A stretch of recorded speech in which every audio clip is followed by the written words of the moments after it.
पूर्वी चंपारण जिलाधिकारी सौरभ जोरवाल की अध्यक्षता में समाहरणालय स्थित राजेंद्र भवन सभागार में निजी विद्यालय के संचालकों, निदेशकों एवं प्राचार्यों के साथ बैठक कर अपार आईडी निर्माण और शिक्षा का अधिकार अधिनियम से संबंधित समीक्षात्मक बैठक हुई।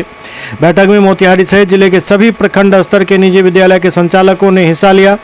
जिला पदाधिकारी पूर्वी चंपारण ने जिला के सभी निजी विद्यालय के निदेशकों को समय अवधि से पूर्व सारे कार्य पूरा करने का निर्देश दिया।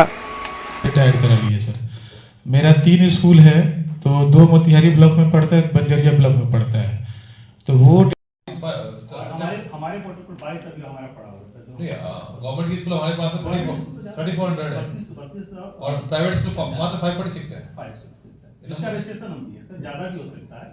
से प्रॉब्लम है, मुझे लगता है। मुझे बताइए, तो आप धीरे हम लोग ले रहे हैं। हमारा कहने का मतलब ये है कि अपना आईडी तो आपका स्टूडेंट का आईडी है जी, आधार तो सबका बनना है। बात समझ रहे सर। तो उसमें पदाधिकारी महोदय पूर्वी चंपारण श्री सौरभ जोरवाल जी की अध्यक्षता में सभी निजी विद्यालयों के निदेशकों और प्राचार्यों के साथ निजी विद्यालय के संगठन की समीक्षात्मक सहयोगात्मक बैठक समाहरणालय परिसर स्थित राजेंद्र भवन सभागार में हुआ, जिसमें अपार आईडी निर्माण से लेकर ई शिक्षा कोष, ज्ञानदीप पोर्टल इत्यादि की जानकारी जिला शिक्षा पदाधिकारी महोदय श्री संजीव कुमार जी के सहयोगात्मक कार्य से पूर्ण हुआ, जिसमें जिले में अपार आईडी के निर्माण में सुस्ती बरतने वाले निजी विद्यालय संचालकों को जिला पदाधिकारी महोदय ने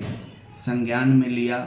उनको एक तय सीमा के तहत इस कार्य को गति प्रदान करने का मौका दिया और इसको जल्दी से जल्दी पूर्ण करने का आश्वासन दिया।